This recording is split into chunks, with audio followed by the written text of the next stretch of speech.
Keep in mind, no civilians. Imagine a Left 4 Dead game, but instead of zombies, there are heists, and instead of 4 beleaguered survivors, there are 4 career criminals in clown masks, and instead of guns, there are, well, okay, there are still guns.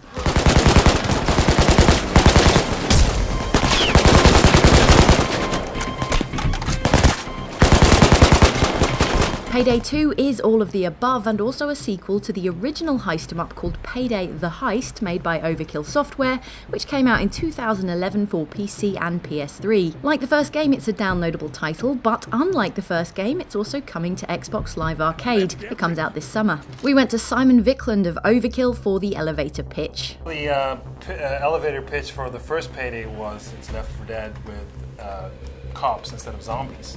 For the second game, we're expanding upon the RPG element of the game where you build your character, you get special items and weapons, you get to craft your own arsenal of weapons and also build your special skills.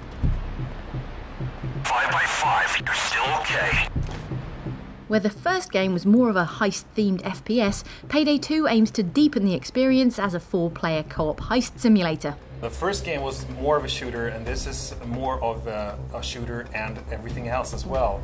You can stealth a lot more and sneak through missions. You can trade things that you acquired in the past heist. You can trade with thugs to get money, and so there's we're exploring a lot more of different ways to do criminal dirty work. We're not here to kill civilians. Avoid civilian casualties if you can. The new multi-stage missions range from raiding a downtown jewelry store to nicking a cocaine shipment.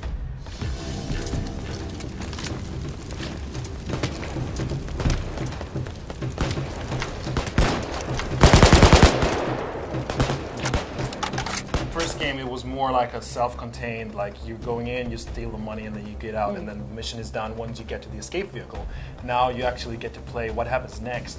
How do you sell or fence the loot that you acquired in the last mission, and then what happens after that. So it can be a setup, and then or preparations for a heist, and then the next phase is the heist itself, and then it can carry on from there. And so there's a little, every job can be like a little story in itself. There are RPG-style skill trees that mean you customize your criminal as you see fit, picking abilities from across 4 classes of heister that will hopefully complement the abilities of the rest of your crew. It's the mastermind, the technician, the ghost, and the enforcer. Sorry. Is that the heavy? Enforcer. Yeah, exactly. Right. So the ghost would be the guy who plays stealthily. The technician is the one who likes to blow shit up. And he has the tape charges and the gadgets, his sentry guns, and he can pimp out his drill and make it drill faster or more silently. And those are the archetypes we think of how people would play Payday. You're not locked to a certain, like, you can only be a mastermind or you can only be a technician. You can actually spend your points however you want between those trees, but if you peak in one, you can only be lower tier, have lower tier points in the others. So you can't max out all the trees. The mastermind is the one who can intimidate law enforcers more easily and keep the crowd in control and stuff like that. I really like the Stockholm Syndrome skill. Yeah, I like that one as well. And the name for it is really suitable. Like, you got civilians that are actually rooting for you, even though you're the bad guys. So if you're shot down and none of your friends are close by and can help you back up, you can actually point at civilians and be like, help me up. And then they actually come over and help you back up because they're rooting for you. Down on the ground! Everybody get down on the ground! Yo, Everybody follow on the ground! Down on the ground! The first game didn't have an economy to speak of, but Payday 2 adds a system in which you can spend your ill-gotten gains on crafting better weapons, or paying for items to help you pull off the next job, such as a map of the layout of the jewelry store. And also for the good of the co-op experience, your friend can jump into any of your missions without having to have reached a certain level. If you get a mission on your through CrimeNet, the mission delivery system or the interface where you get missions, you can invite anyone, no matter how. If it's a friend of yours or if it's if you post like anyone can join on the internet, like anyone who's online can join, and say that it's okay even if low-level players join, then anyone will be able to join, and it's up to you and the ones who join if you think that's doable. So you can, if you're a low-level player, you can actually get invited by your friend who's played the game for 2 weeks longer, and he's a high-level player maybe, and then you can play missions that are actually a little bit too hard for you. To keep the longer multi-stage co-op missions running smoothly, there's also the big important loot drop in the last phase of these mini campaigns. Down, everybody!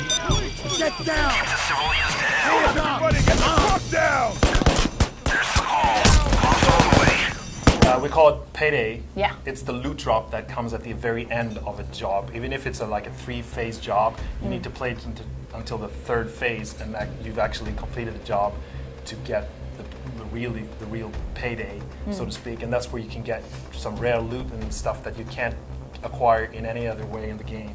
You can't buy it for the money. So that you can get like different masks and weapon modifications.